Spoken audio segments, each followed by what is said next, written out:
Hi, this is a Tomcast to the Ultimate Black Belt Test Team 4, and of course it's applicable to all UBBT testers, whether you've already completed your test or you're in the middle like Team 3.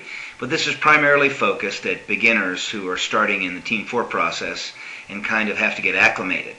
I'm going to go over some points I think that are really crucial to your success in the program. In fact, they're vital. They're not just crucial. They're things you just have to do. So get your pen and pencil out and let's take some notes, because the talk that I'm giving you right now is the same talk you're going to be wanting to give your students. You've probably already given it to them. It may not have been in this order or articulated just like this, but the bottom line is that our job is inspiring others to black belt excellence, and so we're setting that example first, and we're redefining what black belt excellence means. Okay, step number one is that you have to look over the Ultimate Black Belt Test website. Specifically, you want to go to the test requirements and look up all the dates of the events. There are going to be 3 events we meet for. We're going to be meeting in Alabama for a building project with the Rural Studio and Pam Dorr. We're going to be meeting in Las Vegas at the Super Show to do a demonstration there and testing. And then our final event is going to be held at probably at Alicia Kastner's school in New Jersey in cooperation with some other UBBT members, and we'll be filming there. You want to put those dates aside, make sure that nothing gets in the way. You want to be at those events. People who miss our special events are people who won't pass the test. They also start to feel alienated and removed from the group, and it's the same exact thing as you want from your students. If you go through all the trouble of making special team building events for your own teams and people don't show up, well, you know, they get alienated. They feel like they're not a part of the team.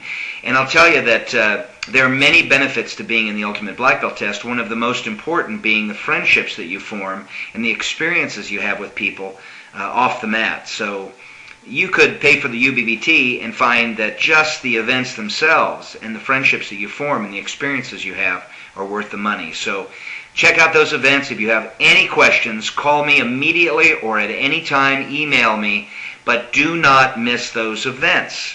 They're important. They're a part of your black belt test. This is the process you put your students through. You're going through it. You must be there. Okay. Step number 2 for the Ultimate Black Belt Test is that you need to set goals for yourself. Now, those goals ought to be just like goals you'd set if you've ever gone to a Franklin Covey time management seminar, if you've ever done any goal-setting seminars. Mental, physical, emotional, spiritual, financial, social, these ideas, for the most part, become a part of your test. What do you want to do? The Ultimate Black Belt Test is supposed to be this process that it's like this.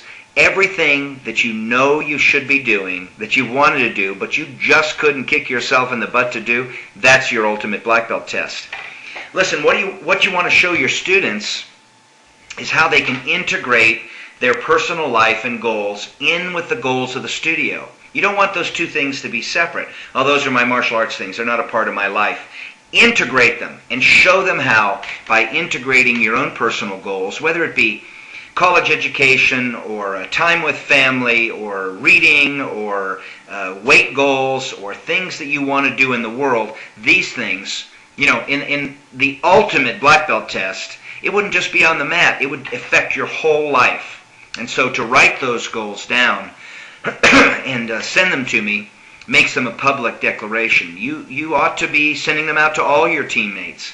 And a lot of the Ultimate Black Belt Test has been remiss in writing down and making public their goals. Why? Well, I think it's pretty darn scary. It's frightening. It sets you up for failure if you don't commit yourself. And so, of course it's scary, but this is what we do. We face our fears in the Ultimate Black Belt Test. And writing down your goals, making them specific, getting feedback on them, and expanding them so that they're powerful. Wouldn't you love it if all your students did that and that you could take some credit for it? That's a very important part of this Ultimate Black Belt Test process, and not one you should overlook. All right, step number 3. And you might hear the birds chirping out in the back of the dojo here. Step number 3 is bonding with and supporting your teammates. Now, You have 10 people testing for black belt in December, right, in your own school. Don't you love it when they all just bond together and support each other and create something synergistic, something bigger than just any one individual could? Isn't it not a good thing when somebody's isolated with a group and feels a part of it and never feels a part of it and doesn't know how to bond? Isn't it a more important social self-defense to know how to give yourself to others and to support your team and people you care about and that you're involved with than it is just to personally excel?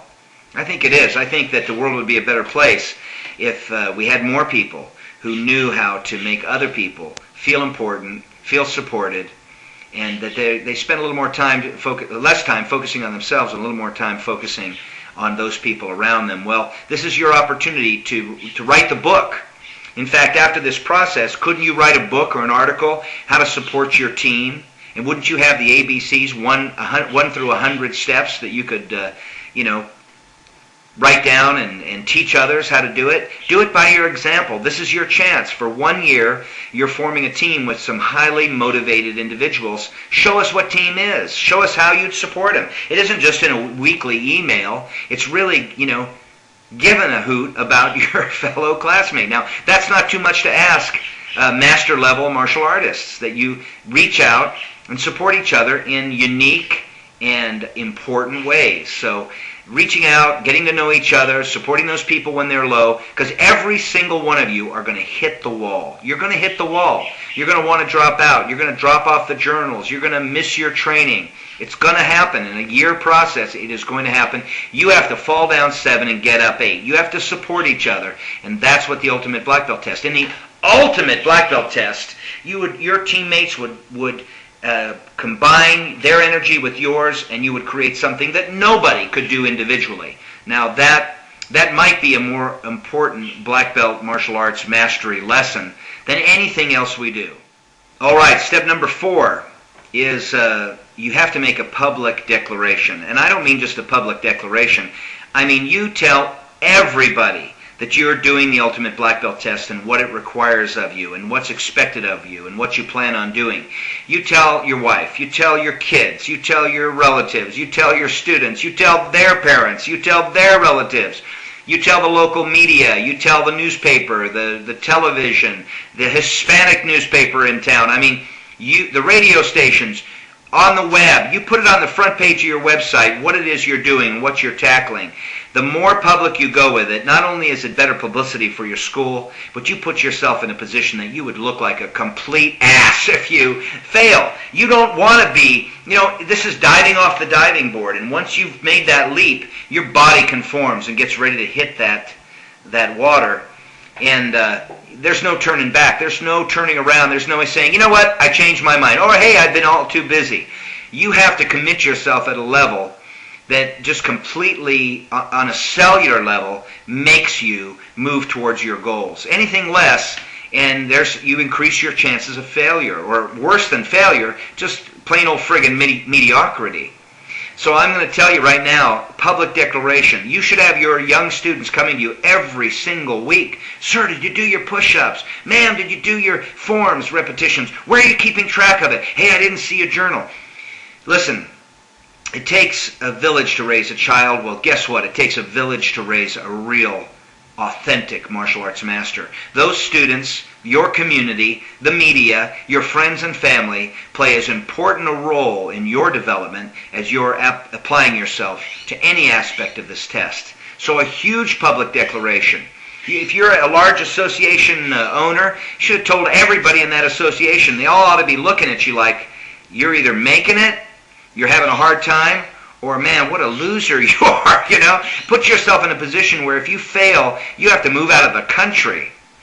Now, I'm exaggerating just a little bit, only fractionally, but I mean it. This is important public declaration time. You want yourself committed at a level that not one of your students could replicate. You have to commit yourself in a way that sets the example. It's like the Martin Luther King of commitment, like the Muhammad Ali of commitment, like the Lance Armstrong of commitment. Listen, you may not kick like Bruce Lee, and you may not move in Aikido like Ueshiba, but you can commit yourself as well and as deeply as any human that's ever been on this planet. Commit yourself, and magic will happen.